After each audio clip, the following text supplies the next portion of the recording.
Coaching is designed to bring about changes in behavior. All of us have particular behaviors, and they're defined in our habits. And there are good habits and there are not so good habits. And the not so good habits are the ones that are no longer effective in helping you get to where you want to go. For coaching to work, you need to have a picture or a vision of where you want to go. Because without that, you don't know what behaviors you want to change and to what degree they need to be changed. There are lots of people out there who can help you and provide you advice, but there are very few who I would call a very good coach. A good coach is someone who helps their client identify what changes need to be made so that they can get to the heart of the issue as soon as possible. A good coach is someone who doesn't have an agenda. The only agenda they really do have is to how do they make their client more effective.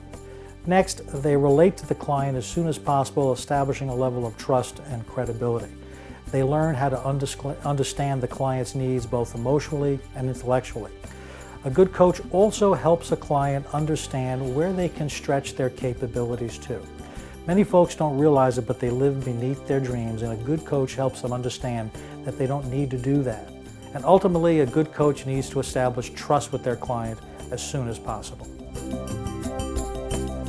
Executive coaching is a one-on-one relationship between a coach and an executive. Having been one, I understand that executives, especially today, live in a very fast-paced, demanding environment. And at times they need to have someone who they can rely upon to bounce ideas off of, who can give them honest and constructive but very direct feedback. There's an awful lot going on in their world, and sometimes it all collides in the 7 inches between their ears, which creates clutter, confusion in terms of priorities.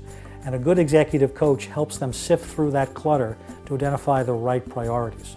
We live in a very challenging time, and many executives could benefit greatly from having someone tell it like it is, the way it is. An executive would hire a coach for several reasons. One is to help them through a pressing problem, a current project. Second would be to deal with a particular shortcoming in performance on either themselves or one of their subordinates. But the most important reason why an executive would hire a coach is to help them through a crisis. It's during those times that they really feel the pressure and the stress of their roles and responsibilities. But it's also during those times that there are opportunities for them to improve themselves and their business, but they get so caught up in the particular crisis, they miss that opportunity. And to me, you don't want to miss the opportunity to improve yourself or your business. And it's been proven that challenges present those opportunities. I've seen it in my own career as a president and chief operating officer of a major corporation. You have to learn to identify where the opportunities are and get out in front of the problem as soon as possible to capitalize on those opportunities.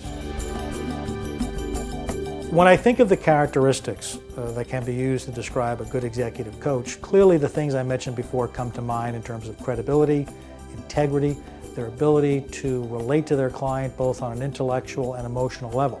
But the most important characteristic of a good executive coach is they understand leadership. They understand how leadership works. They understand how power works within an organization. They understand how decisions are made within an organization, and they understand how communications work within an organization. When I think about business coaching and executive coaching, I come to the conclusion that there are very few differences between them. They both deal with improved organizational performance, they both deal with change in behavior, they both deal with improved learning, and both deal with the fact that at times you need to develop your team to achieve your goals. Now, one of the biggest subtle differences, and it's subtle because you don't see it initially, but the results of it can be dramatic, is who the executive selects to be their coach. Now, as I said before, lots of people can give advice, very few people can be a good coach. I've coached over hundreds and hundreds of executives, and I can remember at times them telling me that they couldn't do something, or it's not something they believed they thought they had the ability to handle. And my response would be, why not? And those discussions generally led to the types of results we wanted to achieve. Why? Because I've been in the trenches. I've got the black and blues to show it. I've got the trials, the tribulations, I've got the failures, and I've got the learnings from those failures that I bring to every executive I work with. Every one of us has the opportunity to be the best that we can possibly be.